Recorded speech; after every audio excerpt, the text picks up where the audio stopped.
കൊല്ലത്തേക്ക് വന്നാൽ അവിടെ കുറച്ചുകൂടി കൗതുകരമായി സാഹചര്യങ്ങൾ മാറുന്നുണ്ടോ എന്ന സംശയമാണ്. ആകെ പുറത്തു വന്നിരിക്കുന്ന ലീഡ് നിലയിൽ 18 പഞ്ചായത്തുകളിൽ LDF ലീഡ് ചെയ്യുമ്പോൾ 10 UDF ലീഡ് ചെയ്യുന്നുണ്ട്. അത് മെച്ചപ്പെട്ട പ്രകടനമാണ് ഭാഗത്തുനിന്നുണ്ടാകുന്നത്.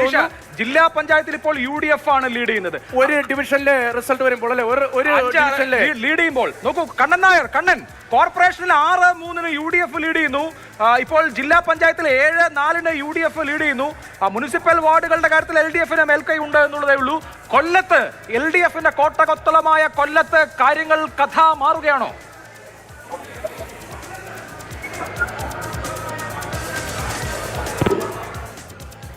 ജില്ലാ പഞ്ചായത്തുകൾ നിലവിൽ 7-7 എന്ന നിലയ്ക്കായിരിക്കുന്നു. 7 UDF, 7 LDF എന്നുള്ളതാണ് നിലവിലത്തെ ജില്ലാ പഞ്ചായത്തുകളുടെ അപ്ഡേറ്റ് എന്ന് പറയുന്നത്. പക്ഷേ കോർപ്പറേഷൻ 4-1-1 എന്ന് തന്നെയാണ്. കോഴിക്കോടും കൊല്ലവും അടക്കം ഇടതു കേന്ദ്രങ്ങൾ എന്ന പരമ്പരാഗതമായി മുദ്ര കുത്തപ്പെട്ട ഇടങ്ങൾ, അവിടെ UDF അനുകൂലമായ രാഷ്ട്രീയ വിധി എഴുത്തുണ്ടാകുന്നു എന്നുള്ളതാണ്. കണ്ണൻ നായർ നോക്കാൻ ചേരുന്നത്. കണ്ണൻ, പ്രതീക്ഷയേക്കാൾ മെച്ചപ്പെട്ട പ്രകടനം UDF ഭാഗത്തുനിന്ന് ഉണ്ടാവുകയാണോ കൊല്ലത്ത്? അത്തരമൊരു ട്രെൻഡിന്റെ സൂചനയാണോ ഈ കാണുന്നത്?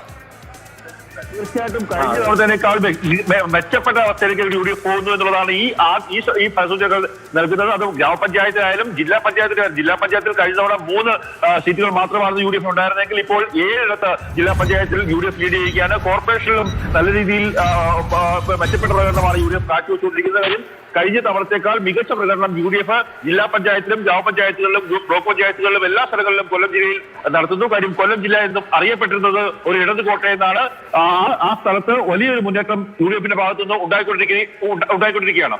അതായത് വളരെ പ്രധാനപ്പെട്ട കണക്കാണ്. നേരത്തെ അഭിലാഷ് പറഞ്ഞതുപോലെ ജില്ലാ പഞ്ചായത്ത് ഡിവിഷനുകളിൽ 7 UDF ലീഡ് ചെയ്യുമ്പോൾ 4 മാത്രമാണ് കൊല്ലത്ത് LDF ലീഡ് ചെയ്യുന്നത്.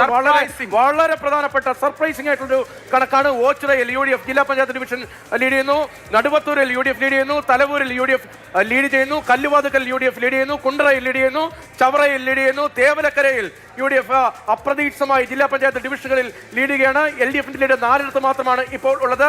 കുലശേഖരപുരം, പത്തനാപുരം, കുളത്തൂപ്പുഴ, ഇത്തിക്കര സാധാരണ LDF വിജയിക്കുന്ന ഡിവിഷനുകൾ തന്നെയാണ്. ഈ 4 ഡിവിഷനുകളിൽ LDF ജില്ലാ പഞ്ചായത്തിൽ ലീഡ് ചെയ്യുമ്പോൾ 7 UDF കൊല്ലത്ത് ലീഡ് ചെയ്യുന്നു എന്നത് അത്ഭുതകരമായ ഒരു ട്രെൻഡാണ്. പത്തനംതിട്ടയുടെ കാര്യം